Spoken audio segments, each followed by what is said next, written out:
కానీ మా పిల్లలే అనుకోకుండా మీ గారు ఒక నలుగురు పంపించినా నేను మిమ్మల్ని మీకు ఏదే విధంగా ప్రభుత్వ పరంగా సాయం చేయడం నేను చూసుకుంటా. కాబట్టి దయచేసి ఈసారి మనకు టార్గెట్ ఉన్నది, ఉపాధ్యాయుల మన పిల్లలను ప్రభుత్వ స్కూల్లో పంపిద్దాం, ఉత్తీర్ణ శాతాన్ని కూడా పెంపొందే విధంగా నేను చర్య తీసుకుంటా. అది నా బాధ్యత. దీనికి మీరు సహకరించండి. మీ మిగతా పనుల్లో కూడా నేను సహకరిస్తా, ఏది ప్రభుత్వ పరంగా. కాబట్టి విద్యాశాఖ పరంగా చెప్పిన టీచర్ గారికి, సార్ గారికి కూడా గ్రామసభ పక్షాన కృతజ్ఞతలు తెలియజేసుకుంటున్నాం. గ్రామ పంచాయతీ డిసెంబర్ 22 మేడం గారి చేతుల మీదకి వెళ్ళి ఇక్కడికి వెళ్ళి నేను ఛార్జ్ తీసుకున్నా, అది గుర్తు. డిసెంబర్ 14 వేలేరు గ్రామ ప్రజలు నన్ను గెలిపించిన రోజు, నా జీవితంలో మరువలేని రోజు. డిసెంబర్ 22 ని ఛార్జ్ తీసుకున్న రోజు, అంటే అక్కడి నుండే డిసెంబర్ 22 నుండి మొదలు పెడితే నాకు 45 రోజులకు చెక్ పవర్ వచ్చింది. కాబట్టి అప్పటి నుంచి మొదలు పెడితే ఇప్పటి వరకు గ్రామ పంచాయతీ నిధులు, ఎమ్మెల్యే గారి ద్వారా ఎంపీ గారు తెచ్చిన నిధులు దాదాపుగా 1,20,00,000 నిధులు నేను గౌరవంగా ఈ వేదిక మీకు వెళ్ళి గ్రామ ప్రజలకు తెలియజేసుకుంటాను. మీ కళ్ళకు కట్టినట్టు అవుపడతానే నేను చేసే పనులు. ఒకప్పుడు లైట్లు ఎట్లున్నాయి, ఒకప్పుడు మోరీలు ఎట్లున్నాయి, ఒకప్పుడు ఎట్లున్నారు సిబ్బంది, ఇప్పుడు ఎట్లా పనిచేస్తారు, ఒకప్పుడు సీసీ రోడ్లు ఎట్లున్నాయి, ఇప్పుడు ఎట్లున్నాయి. నేను చెప్పుకోవచ్చు, మొత్తం చేసి నేను చెప్పుకుంటే నేను గొప్పలు. ఒక 4 వార్డులు, ఇప్పుడు 14 వార్డులు ఉంటాయి, 4 వార్డులలో కంప్లీట్ గా సీసీ రోడ్లు పోసిన 3 నెలలనే. ఇంకెన్ని వార్డులు ఉంటాయి? 10 వార్డులు ఉంటాయి. 10 వార్డులలో దాదాపుగా ఎస్సీ కాలనీలో ఒక 2-3 గల్లీలు తప్పించి ఎస్సీ కాలనీ కంప్లీట్ అయింది. ఎప్పుడు నేను రాకముందే పోయించినది. అలా ఒక 2 గల్లీలు రోడ్డు అవతల ఉన్నాయి, మళ్ళీ అదొక ప్రాజెక్టు అది ఉన్నది. బీసీ కాలనీ కంప్లీట్ గా లేవు. నెక్స్ట్ నా target BC colony, SC colony ఖచ్చితంగా సీసీ రోడ్లు పోపిస్తే ఇది గ్రామ సభ నుండి మీకు మాటిస్తాను. ఉప్పరిపల్లెకు కూడా అనుకోకండి, ఉప్పరిపల్లెకు 3 పనులు చేసినా కాబట్టి కొంచెం లేట్గా చెప్తా, బాధపడకూరి. ఖచ్చితంగా సీసీ రోడ్లు పోపిస్తా ఉప్పరిపల్లెకు కూడా. కంచెలి ప్రతి నెల పోయిన నెల నుండి మీకు పారదర్శకంగా పరిపాలన అందియాలనే ఉద్దేశంతో మీరు కట్టిన నల్ల పన్నులు, మీరు కట్టిన ఇంటి పన్నులు, మీరు కట్టిన హౌస్ ట్యాక్సీలు, మీరు కట్టే ఇంటి పర్మిషన్ల పన్నులు, మీరు కట్టే కిరాణా షాపులకు వచ్చే ట్యాక్సీ దాదాపుగా మనకు డిమాండ్స్ అంటే మీరు చెల్లించేది 1,50,000 నుండి 2 లక్షలు చెల్లిస్తారు మన ఊరోళ్ళు. వాళ్ళు దాదాపుగా 80% మా కారోబార్లు ఇంటికి పోకముందే తెచ్చిచ్చేటోళ్ళు ఉన్నారు. ఒక 20% మందే అత్యంత అంటే బాధపడే విషయం ఏంటంటే మనం 10 సార్లు అడిగితే కూడా 10 రూపాయలు ఇస్తలేదు. ట్యాక్సీలు బాగా డ్యూ పెట్టుకున్నారు వాళ్ళు. మీరు సకాలంలో చెల్లిస్తే రేపు సంక్షేమ పథకాలకు అర్హత. ఇప్పుడు ప్రభుత్వం ఏమి చెప్పిందంటే ఇంటి పన్ను, నల్ల పన్ను ఎక్కువ రోజులు డ్యూ ఉంటే వాళ్ళకి ఏం పథకం ఇవ్వద్దని సర్క్యులర్ ఇచ్చింది. ఇబ్బందికరమైన అంశం ఏంటంటే మనం కట్టాలి. ఒక 20% మందే కట్టడం లేదు, 80% మంది కడతారు. ఆ విధంగా కడితేనే 1,50,000 నుంచి 2 లక్షల రూపాయలు మనకు వసూలైతాయి.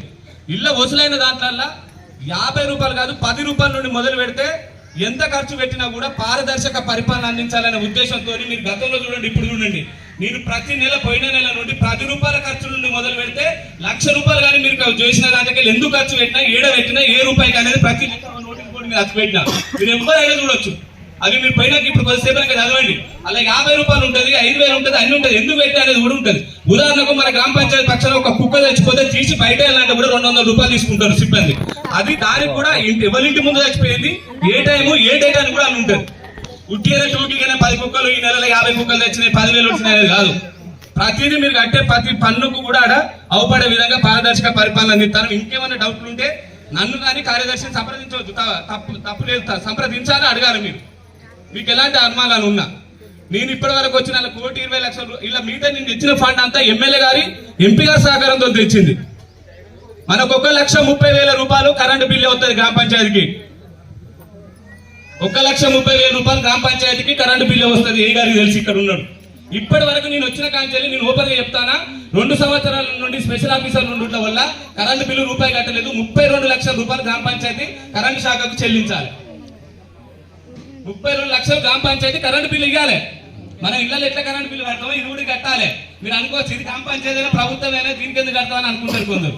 ఖచ్చితంగా చెప్పేది ఇప్పటికీ 32 లక్షల రూపాయలు డ్యూ ఉన్నా నేను అంటే గ్రామ పంచాయతీ అది కూడా చెల్లించుకుంటా కొన్ని కట్టుకుంటా బకాయిలు చెల్లించుకుంటూ పోవాలి. అప్పుడు ఉన్న పరిస్థితులను బట్టి వాళ్ళు అంటే అధికారులు కాబట్టి వాళ్ళు తెచ్చి అప్పుడు అమౌంట్ రిలీజ్ కాలేదు కాబట్టి అప్పుడు ఉన్న పరిస్థితులను బట్టి కట్టలేదు. ఆ అమౌంట్ కట్టుకుంటూ గ్రామంలో ఉన్నటువంటి కొన్ని సమస్యలు తీసుకుంటూ గౌరవ ఎమ్మెల్యే గారి సహకారం ఎంపీ గారి సహకారంతో ఇంకా ముందు పోయే కార్యక్రమాలు చేసేది ఉన్నది. నేను చెప్తానా, ప్రతి గల్లీకి సీసీ రోడ్డు పడుతుంది. నా 5 సంవత్సరాల సీసీ రోడ్డు లేని గల్లీ ఉండదు. ఆ సీసీ రోడ్డు లేని గల్లీలు అప్పుడు ప్రెస్ మీట్ పెట్టండి, వాట్సాప్లలో పెట్టుకుని నాది బాధ్యత. కాబట్టి అందరికి నేను అందిస్తా. నా గ్రామ పంచాయతీ పక్షాన ఎలాంటి పేపర్ ఖర్చైనా ఏదైనా మీరు చూస్తారు. పారదర్శకంగా ప్రతి పేపర్ అందివ్వడం జరుగుతుంది. దానికి నాకు సిబ్బంది గారు సహకరిస్తారు, కారోబార్లు సహకరిస్తారు. అదే విధంగా నేను కొన్ని విషయాలలో మా సిబ్బందితోని పని చేయాలనే విషయాలలో నేను ఇబ్బంది పడతాను. వాళ్ళని గట్టిగా వాళ్ళకి ఇబ్బంది అవుతుంది. కానీ పని చెప్పకపోతే ఇప్పుడు నేను 15-20 మంది కోసం కాదు కదా, నన్ను 10,000 మంది జనాభా ఉన్న ఊరు కంట్రోల్ చేయాలంటే తప్పని పరిస్థితుల్లో కొంచెం కఠినంగా సభాముఖంగా తెలియజేస్తున్నా. సిబ్బందిని కూడా నొప్పించే విధంగా అంటే పని చేయాలంటాను, వేరే విషయం కాదు. వాళ్ళు కూడా పని చేస్తారు, సహకరిస్తారు. నూతన సెక్రటరీ వచ్చింది, ఒకసారి నిల్చోండి. నూతన సెక్రటరీ మన గ్రామ పంచాయతీ కార్యదర్శి. ఇంతకుముందు రవికుమార్ ఉండే, ఇప్పుడు మనకు నూతన సెక్రటరీ సంపత్ అనేటైనా మనకు వచ్చిండు. ఆయన కూడా వాస్తవానికి వారం రోజులు అవుతుంది కానీ ఉత్సాహంగా పనిచేస్తాడు. ఆయన కూడా సేవలు మన గ్రామానికి చాలా అవసరం. ప్రతి విషయానికి గ్రామ పంచాయతీ సర్పంచ్ కార్యదర్శి అత్యంత అవసరం కాబట్టి వారి సేవలు కూడా మనకు అవసరాన్ని కూడా తెలియజేసుకుంటూ, నాకు 5 సంవత్సరాలలో మళ్ళీ చెప్తానా, 3,90,000 జీతం వస్తుంది. 3,90,000 రాష్ట్రంలో ఎవరు ఇవ్వలే. 3,90,000 రూపాయలు సిబ్బందికి ఇచ్చిన.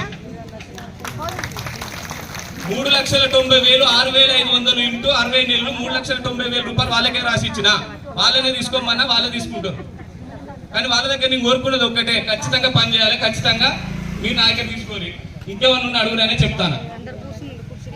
అది మీకు ప్రజలకు ఈ సందర్భంగా తెలియజేయాలని కూడా తెలియజేసుకుంటూ, ఇప్పుడు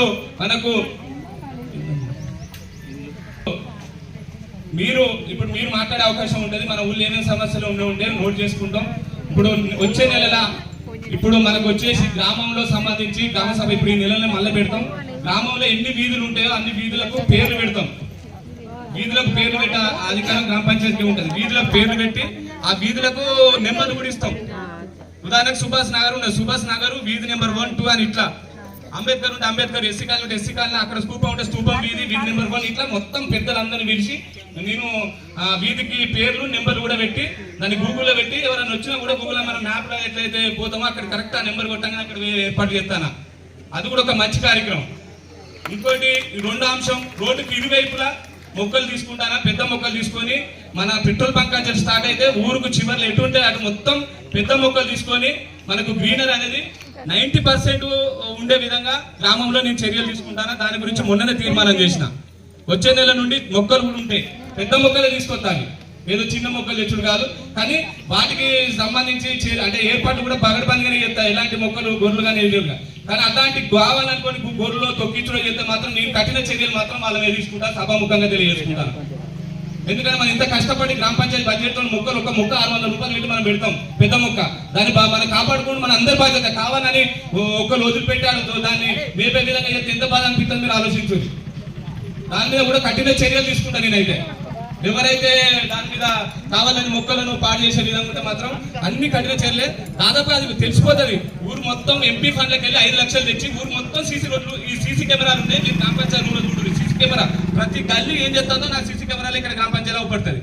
సీసీ కెమెరాలు తెప్పించి పెట్టిన 5 లక్షలు పెట్టి ఎంపీ నిధులకు వెళ్ళి ఊరి చివర కూడా మొన్న సీసీ కెమెరాలు బుక్ చేసిన ఆల్రెడీ మీరు ఫిట్ చేయించడం నా ఫోన్లో అవపడుతుంది. వేలేరు చుట్టూ పెట్రోల్ బంక్ కానివ్వండి, ఇక్కడున్న వాగు, అక్కడ కమెరపేట వాగు, పోచమ్మ కాలి సైడ్ వాగు అటున్నది, మన మా రంజిత్ రెడ్డి వాళ్ళు ఇంటి అవుతారు. ఎవరైతే చుట్టుపక్కల ఊరులో ఎంట్రన్స్ లెవెల్ వ్యర్థ పదార్థాలు ప్లాస్టిక్ ఎవరు ఎత్తారో నా సెల్లులో మెసేజ్ వస్తుంది.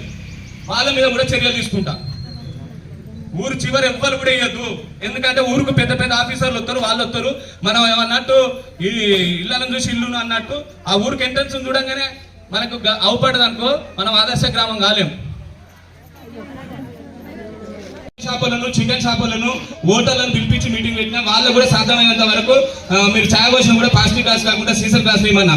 మేము కూడా మటన్ దగ్గర పెట్టాలి, మీకు ఒకటే చెప్తాను, అక్కడ కూడా నిఘా పెట్టురు అని చెప్పి. ఎట్లా అంటే చికెన్ సెంటర్ కాడికి పోతారు, ఒకప్పుడు మనం బాక్సులు తీసుకుపోయేది, ఇప్పుడు కూడా మీరు బాక్సులు తీసుకుపోరు. అల్ల కూడా మీకు కొన్ని రాయితీలు ఇస్తానని. ఏంటంటే మీరు ఎవరు ఎక్కువ బాక్సులు ఎక్కువ తీసుకొస్తారో చికెన్ షాప్, మటన్ షాప్ నెల వీళ్ళు తీసుకొస్తారని నాకు పేర్లు ఇస్తారు. ఆ పేర్లు ఇచ్చిన వాళ్ళకి కూడా నేను వాళ్ళకి ఒక పని చెప్తాను. ఆ పేర్లు ఎవరు పలానా వేరే ఎవరు తీసుకుపోరు, మీరే తీసుకుపోతే ఇట్లా 2 సంవత్సరాల నుండి చికెన్ షాప్ సెంటర్లకు నేను బాక్సే పంపిస్తాను. అందరూ తెలుసు. ఫస్ట్ పేరు నాదే వచ్చింది. అంటే మీరు కూడా ఎవరి పేరు చికెన్ ఎక్కడ ఎక్కడ వేరే బయట అయితే కొన్నారు చికెన్ కొనేటోళ్ళు మటన్ కొన్న వేరే రెండు కొంటారు. ఈ 10 షాపులకు నెల నెల నాకు ఒక లిస్ట్ ఇవ్వమని చెప్పిన. అలానే వెళ్ళయ్యా ఎప్పుడు చికెన్ వచ్చినా బాక్స్ తీసుకొస్తాడు, ఇవి నాకు ఆ లిస్ట్. మటన్ సెంటర్ కాడికి పోయినా ప్లాస్టిక్ కవర్లలో తీసుకొస్తే క్యాన్సర్ వస్తుంది. మనం తీసుకొచ్చి పక్కకి ఎత్తాం, మళ్ళీ ఫ్రిడ్జ్ ఎత్తాం, అదే కవర్ వండేటప్పుడు తీసి పక్కకి ఎత్తాం. కాబట్టి ఎవరైతే బాక్సులు కొంటపోతారో మాట ఏమైతే మనం ఎన్నో బోర్లు ఇట్లా